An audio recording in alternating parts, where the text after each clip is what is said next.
Hello and welcome students, Gyanjyoti coaching সেন্টারের পক্ষ থেকে তোমাদের সকলকে আরো একবার স্বাগত। আজকে আমি তোমাদের সেকেন্ড সেমিস্টারের মেজর এডুকেশন পেপার 3 2025 সিলেবাস যেটা তোমাদের প্রোভাইড করা হয়েছে সেটা নিয়ে আলোচনা করব। ক্লাস বা আলোচনার বিষয় শুরু করার আগে বলে নিতে চাই, জ্ঞানজ্যোতি কোচিং সেন্টারের পক্ষ থেকে অ্যাডমিশন প্রসেস কিন্তু অনেকদিন আগের থেকেই শুরু হয়ে গিয়েছে। তোমরা যারা চাইছো এই সেমিস্টারে জ্ঞানজ্যোতি কোচিং সেন্টারের সাথে যোগাযোগ করতে, তার জন্য কিন্তু তোমাদেরকে বোর্ডের কর্নারে দেওয়া দুটি নাম্বারের মধ্যে যে কোনো একটি নাম্বারে কিন্তু যোগাযোগ করে নিতে হবে। এই নাম্বার দুটি হলো জ্ঞানজ্যোতি কোচিং সেন্টারের অফিসিয়াল হেল্পলাইন নাম্বার। আমাদের এখানে নোটস প্রোভাইড থেকে শুরু করে অনলাইন পেইড ব্যাচের যে ক্লাসেসগুলো রয়েছে সেগুলোর ফ্যাসিলিটিসও রয়েছে। আমাদের এখানে নিযুক্ত প্রত্যেকটি টিচার কিন্তু ধারাবাহিকভাবে সেই যে অনলাইনের ক্লাসেসগুলো রয়েছে সেগুলো কিন্তু নিয়ে থাকেন। সেজন্য তোমাদের অসুবিধা বা কনফিউশনের কিন্তু কোনো জায়গা জ্ঞানজ্যোতি কোচিং সেন্টার রাখে না। সেজন্য তোমরা চাইলে একবার বিশ্বাস করে আমাদের সাথে যোগাযোগ করে নিতেই পারো। চলো আর এক্সট্রা কথা না বাড়িয়ে আমি আলোচনার বিষয়ে ফিরে আসছি। পুরো সিলেবাসটা তোমাদের যেটা প্রোভাইড করা হয়েছে সেটার তো একটা মূল কনসেপ্ট থাকে। তাহলে মূল কনসেপ্টটা হচ্ছে তোমাদের ফিলোসফিক্যাল ফাউন্ডেশন অফ এডুকেশন, ঠিক আছে, শিক্ষার দার্শনিক ভিত্তি। এবার ওটার মধ্যে ইউনিট 1, 2, 3, 4 করে দেওয়া আছে, প্রতিটা জিনিস আমি আলোচনা করে দিচ্ছি।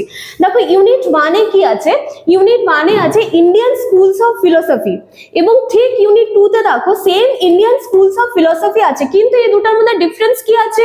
ইউনিট 1 এ তোমাদেরকে বৈদিক, ঠিক আছে, এই জিনিসটা কভার করতে হবে, এবং সেম যে জিনিসটা ইউনিট 2 তে আছে সেইখানে কিন্তু তোমাদেরকে নন বৈদিক এই জিনিসটা কিন্তু কভার করতে হবে। আচ্ছা, এইবারে দেখি যে ইউনিট 1 এর বিষয়গুলো কি কি আছে। দেখো আমি এখানে বাংলায় লিখেছি, সিলেবাস কিন্তু তোমাদের ইংরেজিতে আছে। তো তোমরা যখন আমার ভিডিওটা শুনবে কাইন্ডলি তোমরা যদি সিলেবাসটা জোগাড় করতে পারো সেটা সামনে রেখো।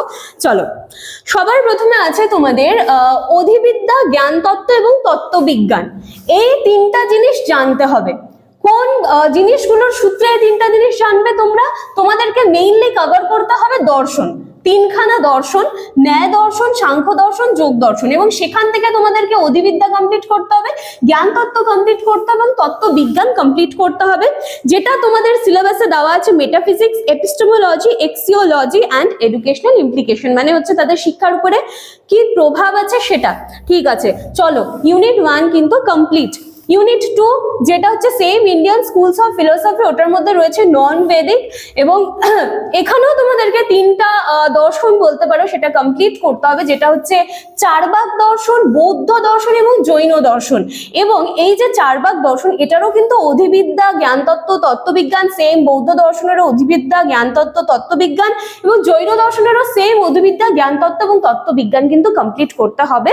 তাহলে তোমাদের ইউনিট 2 কিন্তু কমপ্লিট হয়ে গেল। এইবারে চলে আসি ইউনিট 3 তে। দেখো এখানে কি আছে, ইন্ডিয়ান স্কুলস অফ ফিলোসফি। এইখানে তোমাদেরকে কি কি কমপ্লিট করতে হবে? এইমস দেওয়া আছে তোমাদের সিলেবাসে, দেখবে কারিকুলাম দেওয়া আছে, পাঠ্যক্রম, শিক্ষণ পদ্ধতি এবং শিক্ষকের ভূমিকা এবং নিয়ম শৃঙ্খলা।